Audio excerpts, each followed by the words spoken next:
So this is not a spec sheet video and it's not even sponsored. All the tech that you'll be seeing in this video are either tech that I've either used or I own or I've had some form of experience with, and I'll be showing you how they've helped me in my creative journey as a content creator and a filmmaker. Some of them are old, some of them are new, but they've earned their place by surviving real life use. So this list is based on usefulness, durability, and how each of these tools has actually helped me to relieve the stress of my workflow. And talking about reliability, top on the list that I'll be talking about is the Ecoflow River 3 Plus.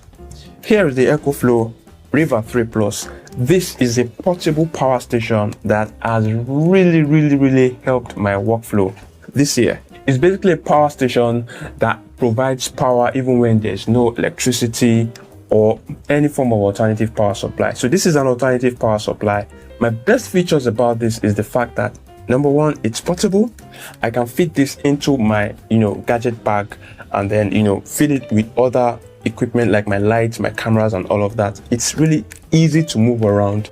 It's rated at 600 watts, but it can do up to 1200 peak wattage. So you can actually use this to power a small iron, a small fridge, things like that, and it works quite well. Another great thing about it is that you can monitor everything that happens with this device. It comes with an app that shows everything that happens with this device. It shows the amount of input wattage that's coming if you're charging it. It shows the amount of output wattage. So if you're charging your phone, it lets you know whether your phone is actually fast charging or not. It shows you comprehensive information about how power is coming into the device and leaving the device. When I have this plugged to all my equipment in the studio, it can last about 4 to 5 hours. And when I say all my equipment, I mean all the lights that you're seeing here, including my laptop, my monitors, all my batteries, my phones and my cameras, all of those things. When it's connected to all of that, it can last up to 4 to 5 hours. And when I'm just doing, just charging a few things, maybe just charging my phones or something, it can actually last up to 2 days. You can also charge this with your electricity, and while you're charging with electricity, it can actually have peak charging rates up to 300 watts. That's insane. So it can charge from 0 to 100% in less than 30 minutes, which is something fantastic in a country like Nigeria where you have power outage. So if you have just a burst of 30 minutes power, you can really just power everything from 0 to 100 and then you're set for the next 2 days. So yes, this really ranks up there. Second on the list is actually a microphone which I just purchased not too long ago, but has revolutionized the way I use microphones. This is the BOYA MAGIC wireless microphone. It's the world's first AI powered transformable wireless microphone. Yes, that's a lot of words, but that's actually what it is. It actually uses this AI technology to actually get the best sound that you can ever get from a microphone with minimal to no editing. Everything you're actually hearing on this video was recorded using this microphone setup, and I'll be showing you what this microphone setup is all about. So it comes in this tube, which you can open, and then it reveals these 2 spaces for the wireless microphones. Actually, one of the wireless microphones is what I'm wearing and what I'm recording on. It comes with 2 transmitters. There's this transmitter that magnetically connects to the bottom of this tube here. This can go to your phone. The bottom of your phone is a type C. There's also the lightning port type. It can go to the bottom of your phone, and then you can transmit from this wireless microphones directly to your phone. The second receiver is actually what is on my camera right now, and that's what's receiving the sound from this wireless microphone here. So you can use it for your camera, for your phone, for whatever device you want to use it for, and it works so well. You would see that you're not hearing so much noise in this video. In fact, you are probably not hearing any noise. And I didn't do any editing whatsoever. What you're hearing is directly from the microphone. There's a fan right in front of me right now, and there's no fan noise. You can't hear any fan noise. There's a generator outside, but then you can't hear that in this audio, and that's because of the noise cancellation that this microphone comes with. And if you don't want the AI whatever, you can actually put it off. There's a button, you can put it off, you can put it on. You can also close this and then hold this as a handheld and put this sound muffler here and use it as a handheld microphone, and then still send it either to your camera or your phone through this other adapter that I have here. The third way you can use it is that there's a screw under here which you can use it to actually put on a tripod and have it as a podcast microphone on your table. And the fourth way you can use it is that you can actually put this as a shotgun microphone on your camera. What do you think? Don't you think this is very fantastic? I'll be doing a video later where I'll be showing all the various features of this device. Third on my list is actually my cameras. I have the Panasonic LUMIX GH6, which is actually filming me right now, and I have my LUMIX GH4 right here. These cameras are workhorses. Forget about the hype of the technology and the new stuff that you have in cameras and everything. Reliability over hype.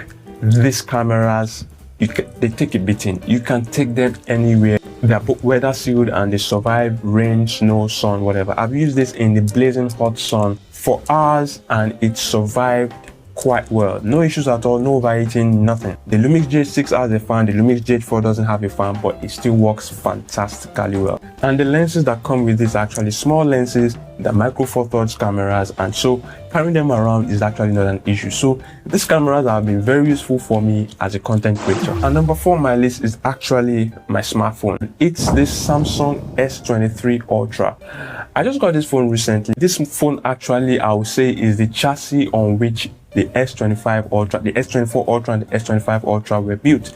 It has the same 200 megapixel sensor that the S25 Ultra has, literally the same. The difference is just the software technology and the chip that runs the cameras. It's the same thing, the same frame, the same everything. While there are differences in design changes comparing the S23 Ultra to the S25 Ultra, this still does more than 90% of what the S25 Ultra can do. And if you know your way around things, you would actually be getting the same value that you'll be getting from the S25 Ultra on this phone. And that's the reason for my choice for the S23 Ultra. I use the S23 Ultra to edit videos. I use it to edit photos. I use it for my creative process, especially when I'm on the go, when I don't have my laptop with me, and it does very well. I edit on Lightroom, I edit on Power Director, and it does very well. I edit 4K, 8K videos, no problem. It comes with the Snapdragon 8 Gen 2 and it handles most of my tasks in a breeze. The battery is also easily a day battery. When I'm working on it, it lasts literally a day. If I'm doing very heavy work, maybe just almost a day. And if I'm not really using it, it lasts more than a day. Of course, probably can't get it new anymore. Actually, I got it used from a previous owner who didn't really use it much. You can also get it refurbished, but whichever way, as long as it is in good condition, this is actually a very, very, very good buy. It's not the best phone there, it's not the best camera out there, but it's very, very good value for money, especially if you like Samsung phones. And then the 5th thing on the list is actually my car. Yes. Now, I drive an old car. I drive a Pathfinder, Nissan Pathfinder, a 1997 Nissan Pathfinder. But then this vehicle has taken me and my gear everywhere. Bad roads, long trips, rough conditions, and it has brought me back in one piece. So for my work, reliability actually beats luxury. I'm not looking for luxury. I'm just looking for something that can do the job.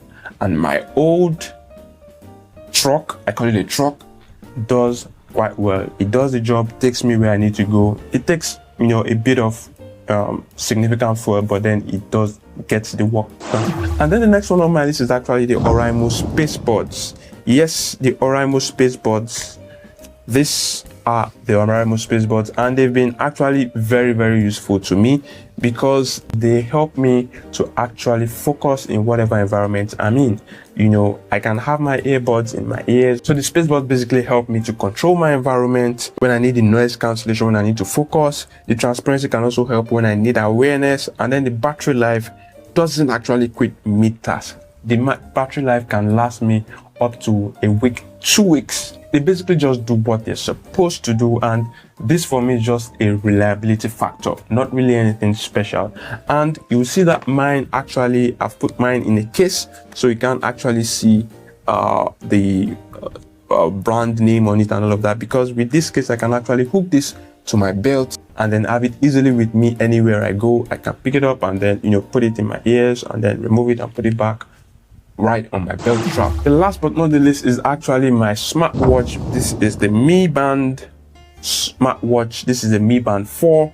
It's actually an old smartwatch. It's not a new model. Now I think we are on Mi Band 8 or 9 or something, probably 10. I don't know. I've not really been following it, but this is the Mi Band 4. And I've had this since 5 years ago. I think precisely maybe 2019 or 2020. And I've taken this thing in sunshine, in rain, in the worst of conditions, and this band refuses to have issues. I've changed the strap many times, countless number of times. That's the only thing I have to change.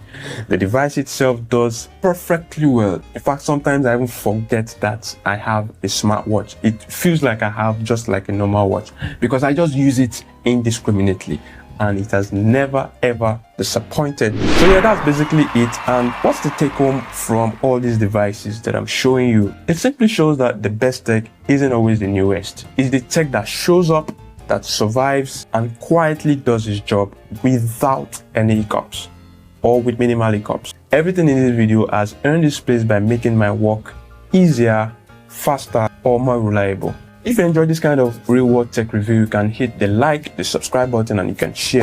And tell me in the comments, what's the best tech that you've actually used this year? Let me know your thoughts.